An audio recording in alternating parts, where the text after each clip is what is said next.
Thank you guys for coming to our talk. I'm Sheng, that's Eric. We're going to be talking about Ray at Applied Intuition, scaling batch inference and RL.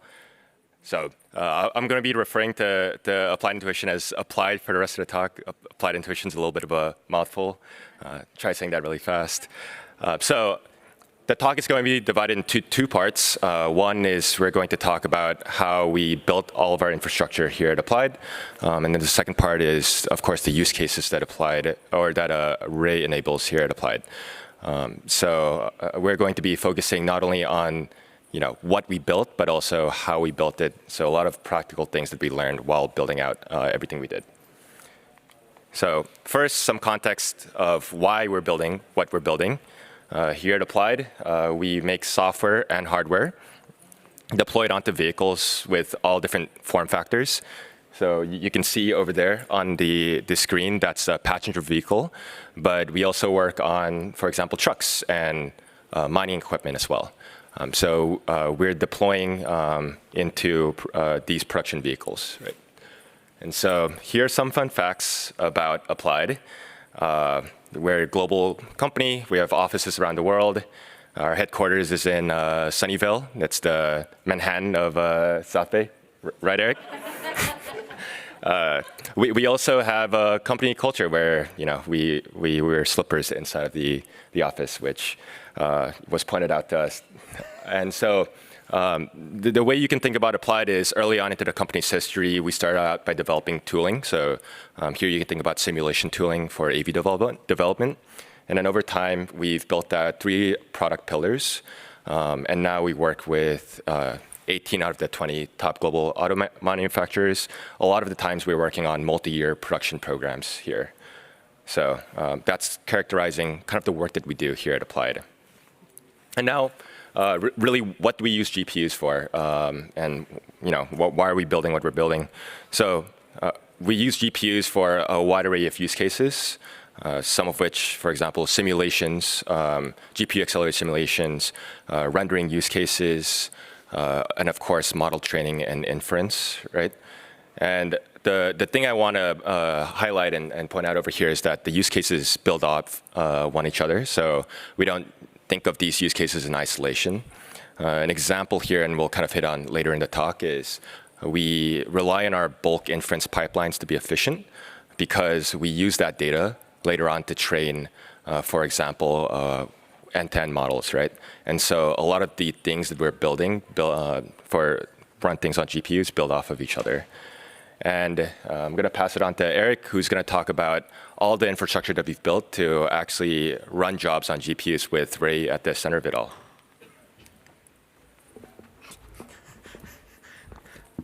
There are stairs. OK, yeah. So I'm going to talk about the infra piece. So here we use Ray as part of our broader data and ML platform. So this starts with our data collection, our fleet of data collection vehicles, which are driving around on public roads. We're collecting data with them. And that data then gets uploaded into the cloud and ingested into our lakehouse system. This is storing data at roughly petabyte scale. And then we can run some different workloads on it, like auto-labeling workloads, curation workloads.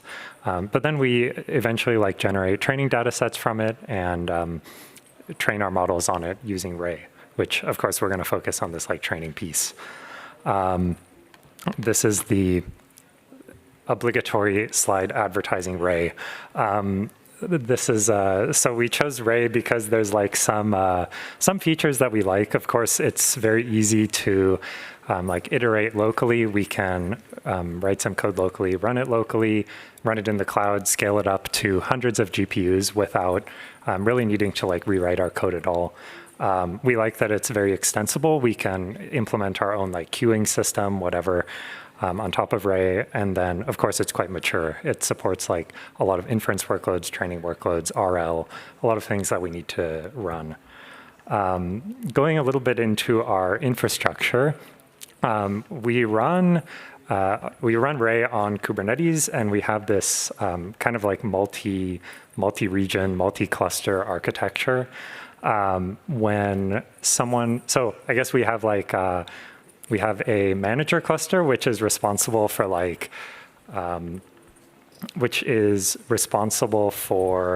all the orchestration pieces, all the monitoring, launching jobs. And then we have worker clusters in each region that are responsible for actually running the jobs. So when a user is submitting a job, they will submit the job they'll send a request to the manager cluster. It will create a RLlib custom resource on one of the worker clusters, and then the worker cluster will actually run it. The manager cluster also sort of tracks the state of this job using the Kubernetes Informer APIs. Going, I guess, more in-depth into the manager cluster, this is kind of running everything that's not kind of sharded across multiple regions. So it's like the entry point for all of our training environment. It handles all the authentication for user requests. And then it is responsible for managing jobs. It will, when someone submits a job, it will determine which cluster to submit to. And then it will monitor the job as it's running, track state changes in the job, all of that stuff. And then finally, we have some Prometheus metrics aggregation in this cluster. So we'll use Thanos to pull the worker clusters and aggregate their metrics, expose them to users. We kind of have this cluster because it abstracts away the details of being multi-region from our users. So they can kind of submit a job to our environment. We can run it wherever there are GPUs available. And then they can look at metrics in some Grafana instance. And they don't really need to care about where exactly the job ran or anything like that. Or at least that's the idea. And then in the worker clusters, which are actually running the job, once a job gets submitted into the worker, it gets handled by our batch scheduler. We use Q with a K, which is an open source project. We find that it's it's very configurable, much more we found than other batch scheduling systems. And it's very easy to make large configuration changes. We've also found it has a lot of nice features associated with AI or ML workloads. There's one we enabled recently called topology-aware scheduling, which will sort of group your pods together, close together in the network topology to minimize network latency. But I guess in our configuration, we have each team has their own resource quotas, and then these are sort of reserved. They're determined by the team's budgeting process. But then teams can borrow from other teams. They can burst beyond their own capacity on sort of a preemptible basis. So if someone needs to use the GPUs, their job will get preempted. We found when we introduced this preemption change, it was pretty good for our utilization. It actually improved our overall cluster utilization by 15%. From I think 75 to 90-ish%. And then this is sort of when a user launches a job, they'll get their own RLlib cluster. They can set configuration parameters of the RLlib cluster. They can tell us what nodes they want. And we have some support for different types of nodes. We support A100 GPUs, CPU-only nodes, things like that. We got quite good benefit from this, I think. Our previous system didn't have anything that could offload work onto the GPUs or onto the CPUs. So I think doing that improved our throughput of inference workloads and stuff quite a lot. And then finally, we have some system that we've built that integrates with our build system for users to launch jobs. So we use Bazel as our build system. And we have a system, some tooling where users can provide us a Python target. We'll build a Docker image for them and push it to our cluster. Funnily enough, now that we're providing this, people complain both that the image doesn't have enough contents and also that the push times are too slow. So we can't win. Yeah, so we push this to the cluster, run the job in it. The issue with this is that the iteration time can be kind of slow. You need to start up. You need to build the image, push the image, start a Ray job, and then wait for the Ray cluster to start up. It could take like 5 minutes, 10 minutes, depending on different things. So we've also made this new tooling where users can launch a persistent Ray cluster and then submit multiple jobs to that. So we'll build a Docker image containing their third-party dependencies and then a zip file containing their first-party code. And the zip file gets submitted with the Ray runtime environment mechanism. So it improves iteration speed a lot. I think down from like several minutes to a few seconds, which helps a lot with debugging, making new workloads, things like that. It works pretty well. The only thing we have to do is like some weird Python path shenanigans to get it to work with Bazel. Yeah. That's my piece. Nice. And so now the rest of the talk will be focused on some of the use cases that Ray enables for us. And the really superpower about Ray is that outside of maybe just generic training, like for example, if you just wanted to do training, you could use Torch Run or TorchX, right? But for us, we have this unified runtime so that really we can generalize into anything that needs to use GPUs. For example, the two we're going to focus on is bulk inference and reinforcement learning use cases. So over here with bulk inference, kind of motivating why bulk inference is important for us at Applied. So the general use case is that, let's say we're given a model, and then we're given also on the other side a set of let's say frames that are curated, and the scale of data that we're working with is on the petabytes, right? And so what we want to do is we want to be able to run inference on this perception model to get bounding boxes on this petabyte scale of curated frames. And then we take that bounding boxes, we save it into our data lake.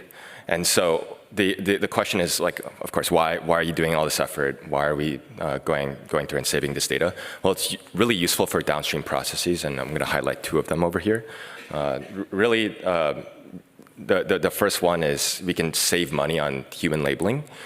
You can look at the job of a human labeler instead of manually drawing bounding boxes. You're just verifying that, hey, the bounding boxes that we got from running perception is right. Then they move it on, or maybe they tweak it a little bit. So it saves a lot of time and money for human labelers.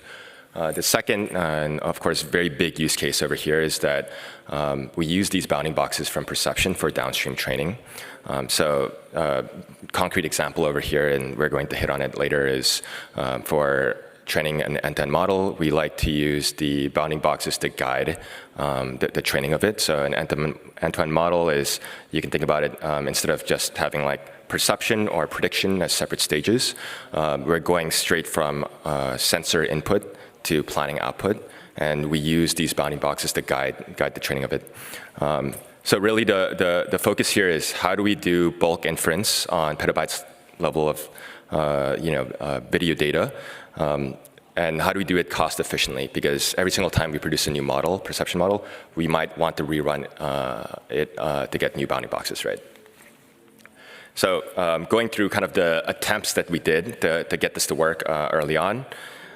Training scripts have data loaders already. You can just skip the backwards pass and just just run the forwards pass and get the bounding boxes there. The nice thing about this is that we can reuse a lot of the same code that we already have. Things are pretty much plug and play. We just spin up more GPUs. I think the cons are pretty obvious over here once we tried it out. It turns out with every single batch, we're doing roughly 1/3 the amount of work, right? And so the rate at which we need batches prepared to us is at a much faster clip than at training. And for us, pre-processing, our batches are very CPU intensive. We need to do a good amount of transforms on the CPU before we actually feed it into the GPU. And so in this situation, we're limited to the CPU resources and memory resources of a single host, right? And then the last point is we often, for running inference, we want to do maybe a set of post-processing tasks. So we want to maybe group frames together and run post-processing tasks on that unit of like a snippet of frames. It was really hard to structure this with this approach. Then we moved on to the second approach. We already have a workflow orchestrator at Applied that we use called Flight. It's an open source workflow orchestrator. Here, the benefit is that we get to structure each stage, so pre-processing, inference, post-processing separately, and we get to scale them up independently. So just to give you a concrete example, we scale up CPU resources during pre-processing, and we're not wasting GPU resources, right? And over here, we actually get to structure our post-processing in a very concrete way as well, as a separate stage. Over here, the cons for this approach, we found now users have to deal with two fragmented frameworks for inference and training, right? They're doing their training on Ray, then they're moving on to Flight to do their inference and writing their inference pipelines. I think the second one is the big con over here is the runtime is actually very high that we found. Every single time you're passing data from stage to stage, we're spilling it out into remote storage. So we use object storage, cloud provider object storage. And when you're writing petabytes and petabytes of data, right, it could be quite a bit of data that we're writing out and downloading back from stage to stage. On top of that, we have to deal with GPU and CPU spin up. So iteration time is pretty long over here. And then that's what made us kind of look into the Ray data to solve this problem. And this is, again, another advertisement slide for Ray data over here. And it really solves a lot of the problems that we found with the previous approach that we were using Flight. Over here with Ray data, the promise is you get to interweave the GPU and CPU operations so that you pipeline data across the different stages. And data here, instead of you're not writing it to remote object storage, data is all local into the cluster on the Ray object store, and that's what's passing data from stage to stage. And so when we actually implemented this, we ran into a few challenges with AV data, and that's what I'm going to cover. So first, I'm going to cover kind of what the context is for why this problem was happening, and then I'll go into why, like how we debugged it. And so the problem is that we weren't getting the throughput that we kind of expected with the Ray data conversion, right? And so the context here is that AV data, batches can be very large. The sample sizes are large. Sensor data is video, LiDAR, radar data. Batches can be up to hundreds of megabytes. It's not very rare for it to be the case. And so what happens is that for each stage, large blocks are produced and consumed. And so what we saw, and this is very helpful, Ray and Ray data ships with a lot of Prometheus metrics and dashboards out of the box. Over here, I have two dashboards that were very helpful in kind of pointing at what the problem is over here. That at the top is object store memory and the bottom is CPU usage. So as you see, as object store memory goes up, and they both kind of oscillate, right? Object store memory goes up, CPU usage plummets. What we found was happening was that at a very early stage, when we were doing our pre-processing, we were loading all the data in a batch, and it's the processing of a batch of a block over here is very runtime intensive as well. And so basically, all the upstream stages would finish and publish the block to the Ray object storage. What would happen is that Ray would see this, Ray data would see this and start throttling block production because it would need the consumers to catch up and actually drain the blocks from the Ray object store. And so what we ended up seeing is that processing became more or less sequential, which is kind of reverting to the previous paradigm, right? The solution over here, we have to be extremely mindful of the blocks being produced and how much time that each stage is taking. And so what we found that was useful in Ray data's abstractions is that we could use yield to yield actually smaller results and keep pipelining data through the different stages. And the result is that we had pretty great success converting all of our inference pipelines into Ray data. We achieved up to kind of 10x cost reductions for a lot of our pipelines and more compared to the previous approaches that we were attempting. So Ray data has been really great for us in terms of the performance that we want to get from it. And now that we have a bunch of these bounding boxes onto reinforcement learning, our use case for kind of training these end-to-end models that I was referring to. So this is a kind of crash course. I'm going to go through it pretty quickly. But reinforcement learning for AV, for our particular use case, what we want to do is we want to learn the action space given an environment, like how to maximize the long-term, over a long-term horizon, like the maximum reward we can get. So in the self-driving use case, the agent over here is our end-to-end driving model. The policies are the weights that we learn throughout the training process. And then for our environment, we build simulators that applied, right? We also do log replay in some cases as well. Log replay is recorded video from literally people just driving around. The reward over here is the computed driving performance. So just abstractly speaking, it's how comfortable is the drive, did the policy choose to veer off the lane, things like this, right? And we encode that into a reward function. And then the promise of closed loop training is that lets the model generalize out of this distribution situations. And the idea is that hopefully the model can learn how to correct itself if it does make a mistake, right? If you're actually simulating a full closed loop and learning from it. Ray for kind of reinforcement learning infra, so there's a lot that already exists within Ray. The great thing about Ray is that for reinforcement learning is that reinforcement learning is inherently a distributed systems problem.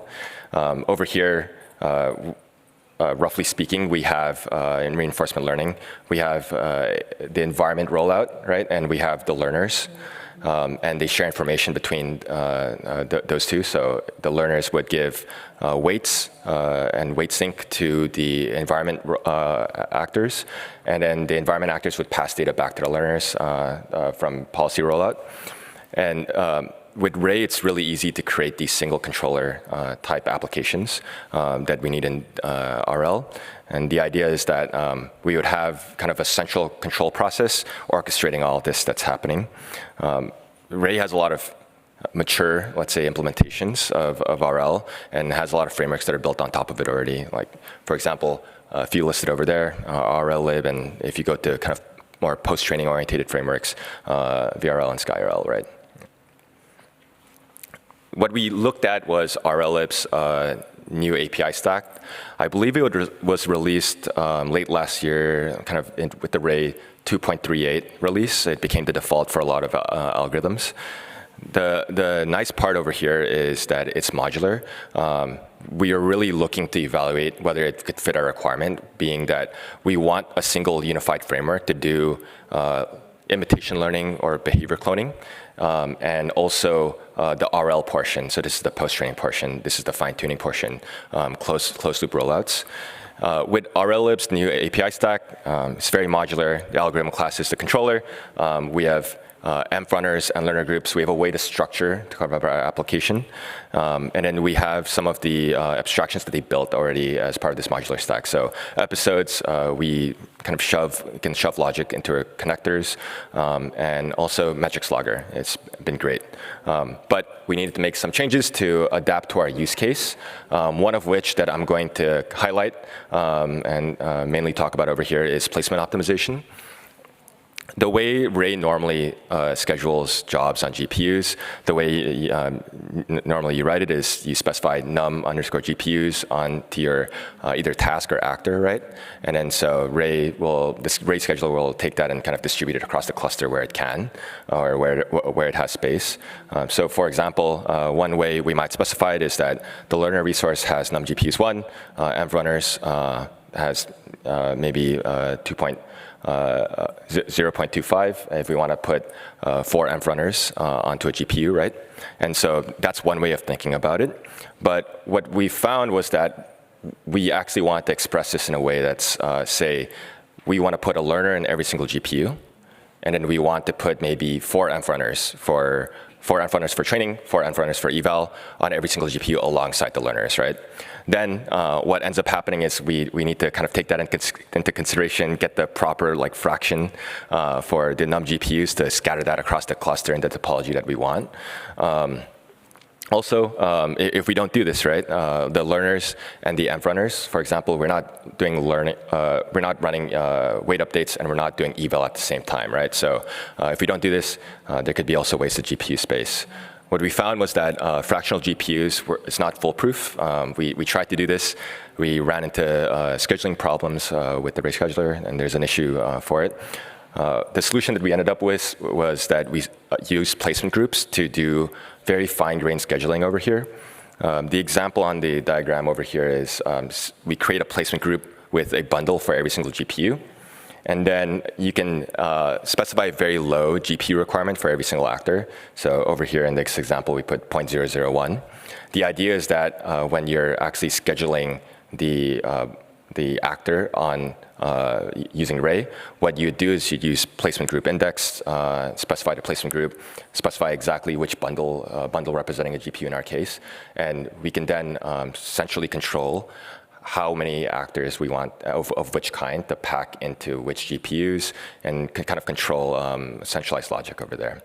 And the great thing about this is we can kind of optimize all of the GPU operations and also data transfer. So looking at RLlib as a framework, it's great. We can leverage these modular pieces to express what we want to do. We can test out each piece individually because everything is pretty modular. We ended up having to modify a lot of the out-of-the-box algorithms to scale it out. So some of the examples over here that I gave is the placement group optimization, so kind of better packing. With this, we did optimizations on data transfer. We implemented episode queues and wait queues as well. And so a lot of modifications that we had to do, but RLlib was a great framework to allow us to express how to do this, right? So taking a step back, nearing the end of the talk, zooming out, this is the previous slide. This sets the context for what we're building here at Applied. And the talk has been focused mainly on this very right-hand corner piece, right, where we are reading data from the data lake, and we're operating these jobs on our GPU infrastructure. And so Ray is kind of the backbone for everything we're doing here at Applied, running on jobs on GPUs. Great because it's a unified framework that we can rely on this, right? The superpowers of Ray is really what makes it stand out, is that we can use it for not only just training, but also data processing, for example, and we can build RL applications on it. And thank you to everyone that came, and of course, the AnyScale team. They provided us with a lot of support. So, and of course, the obligatory career link over there. Thank you, guys.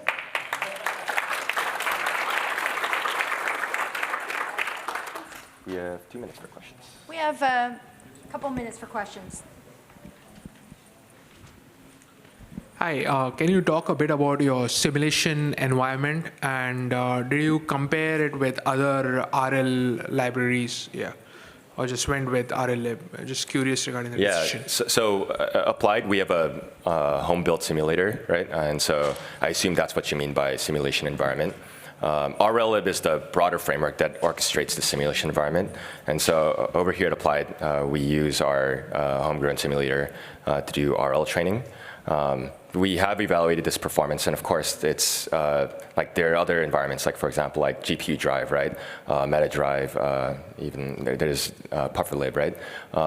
And the requirement for our internal teams is that they need to meet the throughput for these external open source simulators. So we use our internal simulators here at Applied. I have a question on the GPU utilization. So earlier I saw that there was a heterogeneous batch loader, I think, using AMD and like NVIDIA GPUs together. So can you elaborate more, like how you're using KQ there, and are you writing something on top of? Could you repeat the question?